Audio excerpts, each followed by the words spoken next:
Class 10th science chapter second acid base and salt part second है। और शुरुआत करते हैं। आपकी बुक में एक क्वेश्चन दे रखा है कि आपके पास 3 टेस्ट ट्यूब हैं और इनमें से किसी एक में डिस्टिल्ड वाटर है, एक में एसिडिक सॉल्यूशन है, एक में बेसिक सॉल्यूशन है और आपके पास एक रेड लिटमस पेपर है। आपको ओनली एक सिंगल रेड लिटमस पेपर से पता लगवाना है कि इनमें से किस टेस्ट ट्यूब में ये तीनों मटेरियल प्रेजेंट है, किस में कौन कौन सा मटेरियल प्रेजेंट है, ये पता लगाना है आपको। तो कैसे होगा, देखिए ये जो रेड लिटमस पेपर है इसको यदि हम फर्स्ट टेस्ट ट्यूब में डिप करें, है ना, फर्स्ट टेस्ट ट्यूब में अगर डिप करें तो डिप करने पर पता लगे कि ये जो रेड लिटमस पेपर है इसका कलर कैसा हो गया, ब्लू। कैसा कलर हो गया इसका, ब्लू। तो अगर रेड लिटमस पेपर ब्लू में कन्वर्ट हो गया तो ये तो काम कौन कर सकता है, बेस, जिनका नेचर कैसा होता है, बेस। बेस क्या करते हैं, रेड को किस में कन्वर्ट कर देते हैं, ब्लू में कन्वर्ट कर देते हैं। तो हम कह सकते हैं ये जो फर्स्ट टेस्ट ट्यूब है इसमें जो सॉल्यूशन है वो कौन सा सॉल्यूशन है, बेसिक सॉल्यूशन है हमारे पास, ठीक है ना। फर्स्ट टेस्ट ट्यूब में जो है बेसिक सॉल्यूशन। अब ये जो आपका लिटमस पेपर ब्लू कलर का हो गया, इसको जब आप सेकेंड टेस्ट ट्यूब में डालते हो, मान लीजिए आपने इसको सेकेंड टेस्ट ट्यूब में डाला और इसका कलर हो गया रेड, ब्लू से इसका कलर क्या हो गया, रेड हो गया। तो जब लिटमस पेपर ब्लू से रेड होता है, ब्लू से किस में कन्वर्ट होता है, रेड में, तो आपको पता होगा ऐसा सॉल्यूशन या ऐसा जो मटेरियल हमारे पास किस नेचर का होगा, एसिडिक नेचर का होगा। अब इसी रेड लिटमस पेपर को यदि आप थर्ड टेस्ट ट्यूब में डालोगे और आप देखोगे कि इसके कलर में कोई चेंज नहीं आ रहा, रेड लिटमस पेपर है उसके कलर में कोई चेंज नहीं आ रहा, नो चेंज। तो अगर कोई चेंज नहीं आ रहा तो हम ये कहेंगे कि जो थर्ड टेस्ट ट्यूब है उसमें क्या है, डिस्टिल्ड वाटर है। कौन सा वाटर है, डिस्टिल्ड वाटर है, जो कि किस नेचर का होता है, न्यूट्रल नेचर का, न्यूट्रल। और न्यूट्रल नेचर के जो भी प्रोडक्ट होते हैं वो लिटमस पेपर के साथ कोई इफेक्ट शो नहीं करते, ठीक है ना, न्यूट्रल नेचर का होता है। तो ये आपकी बुक का एक क्वेश्चन था, आपको लर्न करना होता है। हम आगे बढ़ते हैं। आज की हमारी जो मेन हेडिंग है that is chemical properties of acid and base. Chemical properties of acid and base.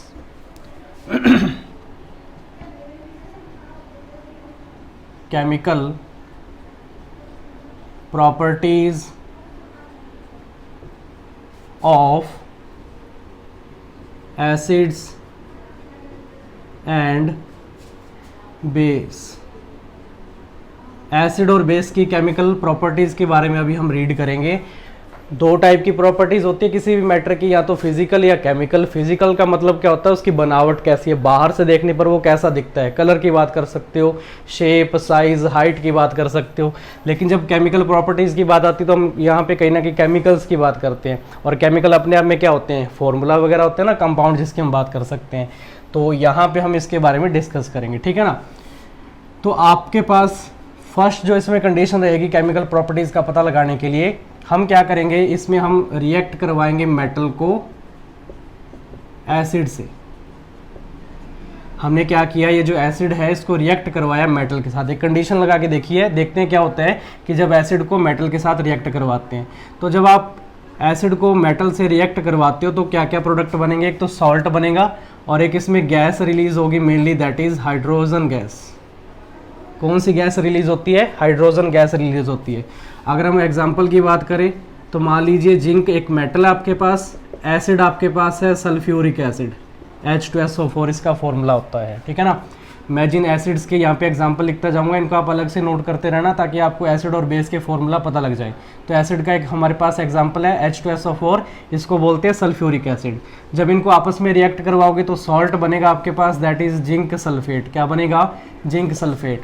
और साथ में कौन सी गैस रिलीज होगी, हाइड्रोजन गैस रिलीज होती है। एसिड जब मेटल से रिएक्ट करेगा तो मेन प्रोडक्ट हमारे पास यहाँ पे देखा जाए तो हम हाइड्रोजन गैस की बात करते हैं। और इस जब हाइड्रोजन गैस की पहचान हमें करनी हो कि हाइड्रोजन गैस की पहचान क्या है एज अ प्रैक्टिकली, तो ये कैसे करते हैं हम इसके बारे में अभी रीड करेंगे। आप यहाँ तक इसको नोट करें। देखिए इस डायग्राम के थ्रू हम समझते हैं कि हाइड्रोजन गैस का कैसे पता लगाया जाता है।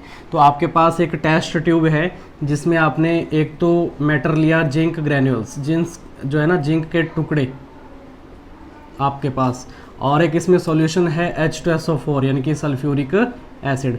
जो हमने यहाँ पे रिएक्शन नोट कर रखी है उसको प्रैक्टिकल में कैसे इसको शो किया जाता है एज अ डायग्राम, तो मैं वो बता रहा हूँ।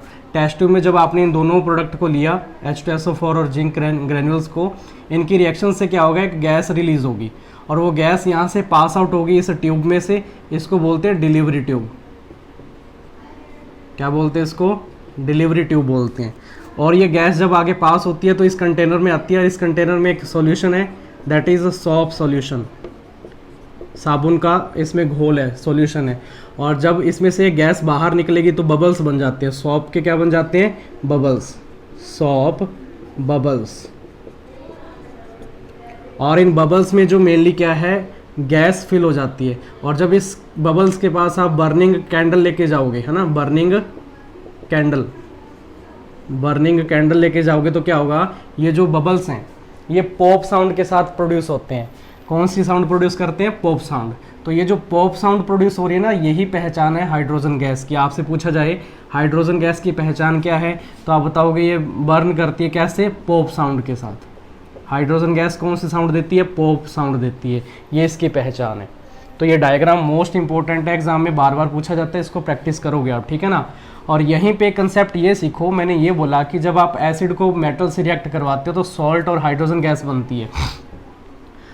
हमारे घर पे एक सोर्स है, eatable source, that is curd, है ना, दही। और दही जो है कैसे नेचर की होती है? दही खट्टी होती है ना, मतलब इसमें क्या होता है? एसिड होता है। और आपसे पूछ लिया जाए कौन सा एसिड है, तो आप एसिड का नेम भी बता सकते हो, ये होता है लैक्टिक एसिड। कौन सा एसिड होता है? Lactic acid. तो जब आप कर्ड, दही को, जो कि खट्टी होती है, एसिडिक नेचर की होती है, अगर आप इसको मेटल के बर्तन में रख दोगे, है ना, मेटल के बर्तन में रख देते हो, जैसे लोहे का बर्तन हो सकता है ना, सिल्वर का बर्तन होता है घर पे हमारे, अगर उसमें डाल दोगे तो क्या होगा? देखो, एसिड मेटल से रिएक्ट कर जाएगा। एसिड जो है मेटल से रिएक्ट कर जाएगा, और जब एसिड मेटल से रिएक्ट करता है तो क्या बनता है? सॉल्ट। और साथ में कौन सी गैस रिलीज होती है? Hydrogen gas. और जब ये हाइड्रोजन गैस रिलीज होगी हमारे खाने वाले मटेरियल में से, तो ये गैस हमारे लिए क्या होती है? टॉक्सिक होती है। क्या होती है? टॉक्सिक होती है, जहरीली गैस होती है, यानी कि कहीं ना कहीं बॉडी को हार्म करेगी, नुकसान पहुंचाती है हाइड्रोजन गैस, ध्यान रखना। इसलिए बोला जाता है कभी भी एसिडिक नेचर का जो खाने वाला मटेरियल है, जो खट्टी चीज़ें हैं, उनको कभी भी मेटल के बर्तन में नहीं रखना चाहिए। ये बोर्ड पे मैंने जो भी नोट किया है एग्जाम के लिए मोस्ट इंपॉर्टेंट है, इसको आप रीड करोगे बच्चे, ठीक है ना। देखिए सेकंड पॉइंट क्या है कि जब आप मेटल को बेस से रिएक्ट करवाते हो, पहले एसिड से रिएक्ट करवाया था, बेस से करवाते हो, तब भी क्या होगा? सॉल्ट और हाइड्रोजन गैस रिलीज होती है। एक एग्जांपल के थ्रू इसको समझेंगे हम।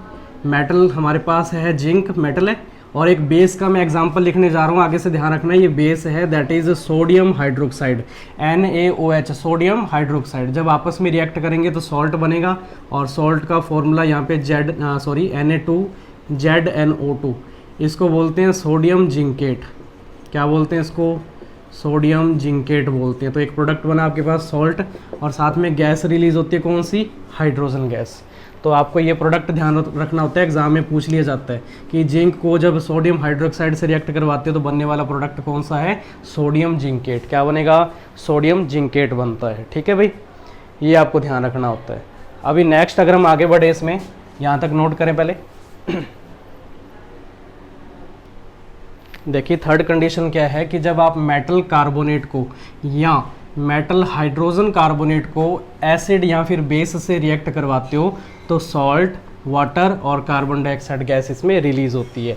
एग्जाम्पल के थ्रू समझेंगे। मेटल कार्बोनेट, आपके पास एक एग्जाम्पल रहेगा इसमें मेटल कार्बोनेट के लिए अगर हम बात करें तो आप यहाँ पे नोट करोगे sodium carbonate. Sodium carbonate, sodium क्या है? एक मेटल है, कार्बोनेट का फॉर्मूला CO3, है ना। इसको जब आप रिएक्ट करवाते हो किससे? एसिड के साथ, है ना, एसिड से रिएक्ट करवाना है। तो एसिड मान लीजिए आपके पास एग्जांपल है HCl।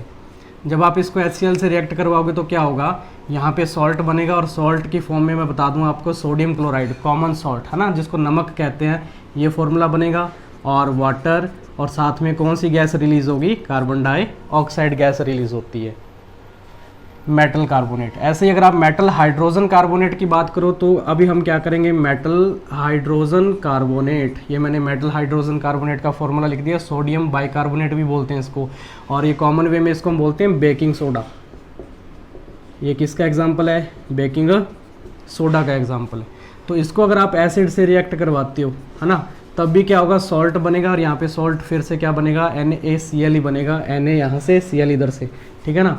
और इन्हीं में से एक प्रोडक्ट बनेगा H2O, इन्हीं में से एक प्रोडक्ट बनेगा that is gas, that is CO2, carbon dioxide. तो हमने 3 पॉइंट समझ लिए। एसिड बेस, यहाँ एसिड बेस के साथ इनकी रिएक्ट करवा रहे हैं, मेटल के साथ, मेटल कार्बोनेट के साथ, या मेटल हाइड्रोजन कार्बोनेट के साथ। ऐसे जब बेस से रिएक्ट करवाओगे तब भी तो ये प्रोडक्ट बनेंगे सेम आपके पास, ठीक है ना। मेनली यहाँ पे हमें इस गैस की बात करनी है। कौन सी गैस की बात कर रहे हैं, carbon dioxide gas. Next slide में इसके बारे में हम बात करेंगे, यहाँ तक नोट करें।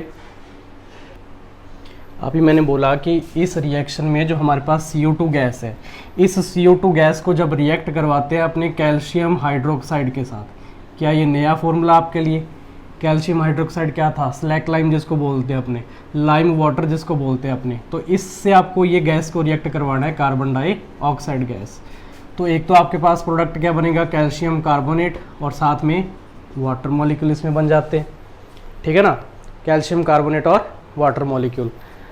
ये जो बनने वाला प्रोडक्ट है ये कैसा होता है, ये वाइट कलर का प्रेसिपिटेट होता है, वाइट कलर का प्रेसिपिटेट होता है। और ये प्रेसिपिटेट क्या है, मैंने लास्ट क्लास में इसके बारे में आपको बताया हुआ है, ठीक है ना।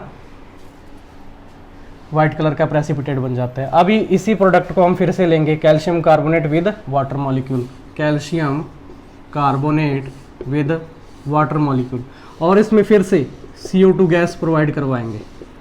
कौन सी गैस पास करवाते हैं, कार्बन डाइऑक्साइड गैस। तो यहाँ पे अब बनने वाला प्रोडक्ट आपके पास होगा कैल्शियम हाइड्रोजन कार्बोनेट। क्या बनेगा, कैल्शियम हाइड्रोजन कार्बोनेट।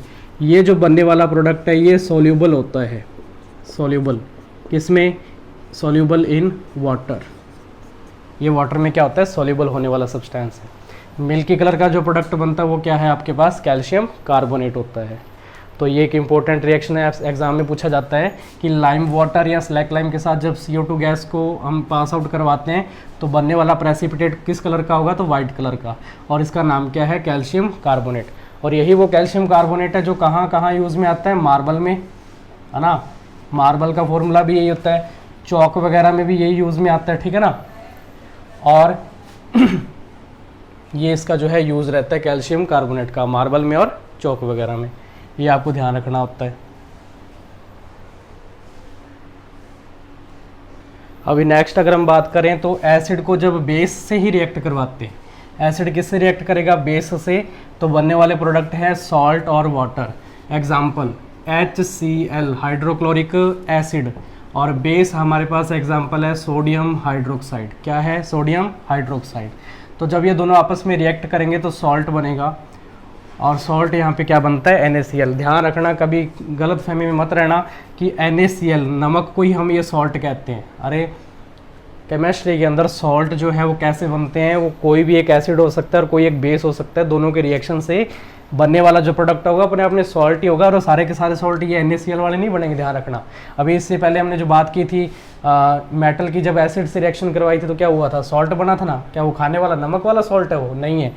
यहाँ पे सॉल्ट को आप नमक मत समझ लेना, आप बस ये ध्यान रखना कि एसिड और बेस के रिएक्शन से जो प्रोडक्ट बनता है वो अपने आप में सॉल्ट होता है। और मेनली ये तो अगर हम बात करिए तो खैर वही है जो हम बात करते हैं, नमक कॉमन सॉल्ट है, और साथ में वाटर मॉलिक्यूल क्या बनते हैं, वाटर मॉलिक्यूल बनते हैं। मैं थोड़ा सा फिर से रिकॉल करवा दूँ ये होता कैसे है कि यहाँ पे जो H है हाइड्रोजन, इस पे पॉजिटिव चार्ज होता है, और क्लोरीन पे किसका होता है, नेगेटिव चार्ज होता है।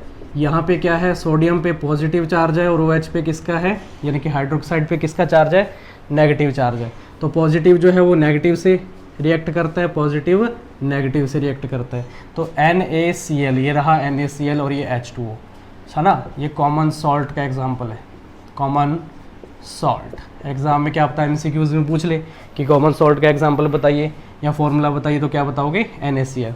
और मेन बात तो ये है कि ये जो रिएक्शन है अपने आप में इम्पोर्टेंट है, और इस रिएक्शन को बोलते हैं न्यूट्रलाइजेशन रिएक्शन। क्या बोलते हैं, न्यूट्रलाइजेशन रिएक्शन बोलते हैं इसको। वेरी इंपॉर्टेंट, एग्जाम में हद से ज़्यादा बार पूछी जाती है, ध्यान रखना। 7th क्लास में भी सीख के आते और यहाँ पे भी फिर से सीखने को मिली है। न्यूट्रलाइजेशन रिएक्शन क्या होती है, reaction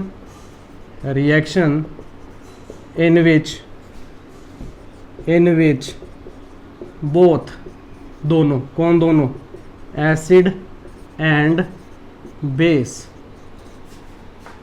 neutralise to each other is called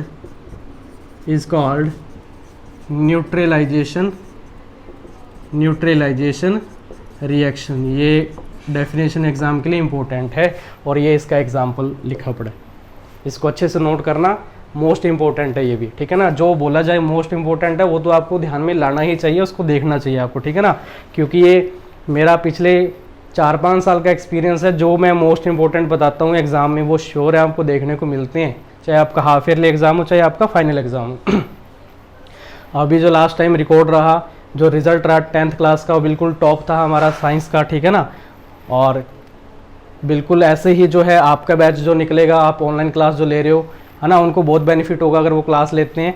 बिल्कुल डीपली करवाया जा रहा है आपको इसमें, ठीक है ना, कोई भी लाइन छोड़ी नहीं जाएगी। एग्जाम में जितना आएगा उससे ज़्यादा ही हम आपको करवा रहे हैं, तो इसको ज़रा आप नोट करें,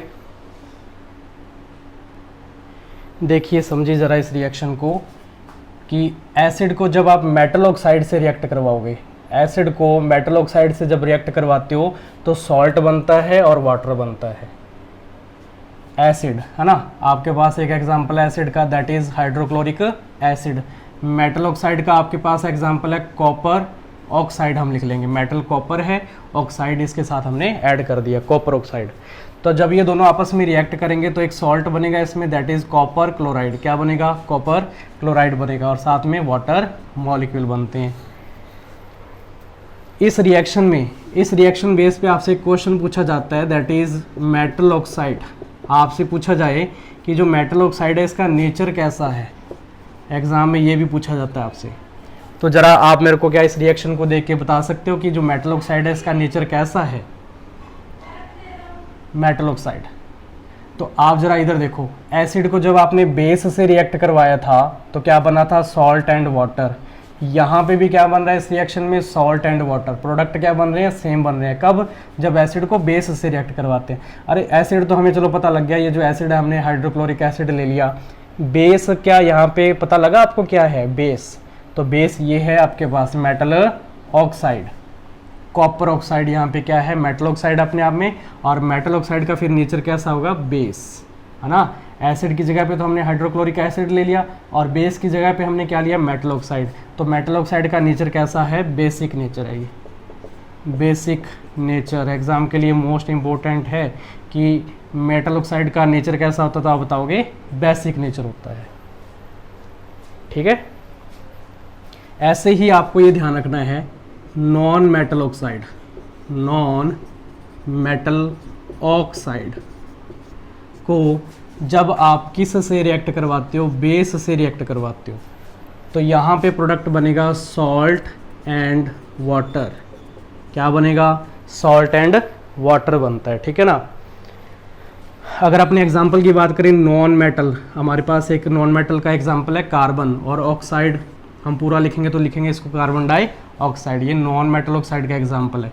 बेस से रिएक्ट करवाना है तो बेस का एक न्यू फॉर्मूला सीखने जा रहे हो, कैल्शियम हाइड्रोक्साइड। हालांकि न्यू तो कुछ नहीं है, पता लग गया कि इस चैप्टर में कि हाँ ये बेस होता है। एसिड वाले एग्जाम्पल कौन से हैं, बेस वाले कौन से हैं। तो जब ये दोनों आपस में रिएक्ट करेंगे तो सॉल्ट बनेगा, और सॉल्ट यहाँ पर बनेगा आपके पास क्या? Calcium carbonate. क्या बनेगा? कैल्शियम कार्बोनेट बनेगा एक तो इसमें, और साथ में क्या है? वाटर, H2O बनता है, H2O। तो बच्चे यहाँ पे ज़रा ये समझो कि इस कंडीशन में हमने एसिड को मेटल ऑक्साइड से रिएक्ट करवाया था तो सॉल्ट और वाटर बने थे, और हमें पता लगा था जो मेटल ऑक्साइड है उसका नेचर कैसा है? बेसिक नेचर है। यहाँ पे नॉन मेटल ऑक्साइड को हम बेस से रिएक्ट करवा रहे हैं तो सॉल्ट और वाटर बन रहा है, सॉल्ट वाटर। सॉल्ट वाटर कब बनता है? जब एसिड बेस से रिएक्ट करता है। बेस तो आपके पास आ गया, ठीक है, लेकिन यहाँ पे ये जो नॉन मेटल ऑक्साइड है ये किस बेस पे काम कर रहा है? इसका नेचर कैसा है? तो आप बताओगे एसिडिक नेचर है, क्योंकि जब एसिड बेस से रिएक्ट करेगा तभी तो सॉल्ट और वाटर बनेगा ना। तो यहाँ पे जो नॉन मेटल ऑक्साइड है, नॉन मेटल ऑक्साइड, इसका नेचर कैसा होता है? तो आप बताओगे एसिडिक नेचर। कैसा नेचर होता है इसका? एसिडिक नेचर होता है। देखिए यहाँ तक इसको नोट करें, मोस्ट इंपॉर्टेंट स्लाइड है अभी आपके सामने जो है, ध्यान से। ये एक लास्ट रिएक्शन है आज की। अगर हम बात करें तो मेटल कंपाउंड है आपके पास, अगर आप इसको एसिड से रिएक्ट करवाते हो तो कैल्शियम क्लोराइड, वाटर और CO2 गैस यानी कि कार्बन डाइऑक्साइड गैस रिलीज होती है। तो मेटल कंपाउंड क्या है अपने आप में, तो आपको ध्यान रखना होगा ये जो मेटल कंपाउंड है ये क्या होगा, कैल्शियम कार्बोनेट है। क्या है, कैल्शियम कार्बोनेट। इसको जब आप एसिड से, है ना, एसिड यानी कि हाइड्रोक्लोरिक एसिड से जब रिएक्ट करवाते हो तो आपके पास एक तो प्रोडक्ट बनेगा कैल्शियम क्लोराइड, साथ में वाटर मॉलिक्यूल और साथ में गैस रिलीज होती है कौन सी, कार्बन डाइऑक्साइड गैस। ये जो कार्बन डाइऑक्साइड गैस है इसका यूज़ क्या है, तो ये यूज़ में आती है फायर एक्सटिंग्विशर। फायर एक्सटिंग्विशर यानी कि आग बुझाने वाले जो हमारे पास इक्विपमेंट्स होते हैं ना, उसमें यूज़ में आती है कौन सी gas, CO2 gas, carbon dioxide gas. वैसे भी बोला जाता है कि आग बुझाने वाली गैस कौन सी होती है, कार्बन डाइऑक्साइड। तो ये आपको ध्यान रखना है रिएक्शन के बारे में। तो आज की क्लास में हमने जो भी सीखा इसको आप दोबारा देखना। किसी भी पॉइंट में, कोई रिएक्शन में, कोई कंपाउंड में, उसको बोलने में कहीं दिक्कत आती है तो आप मेरे को कमेंट करके ज़रूर बताना, आपको ज़रूर आंसर मिलेगा, ठीक है, रिप्लाई मिलेगा आपको, ठीक है ना। मिलते हैं नेक्स्ट वीडियो में।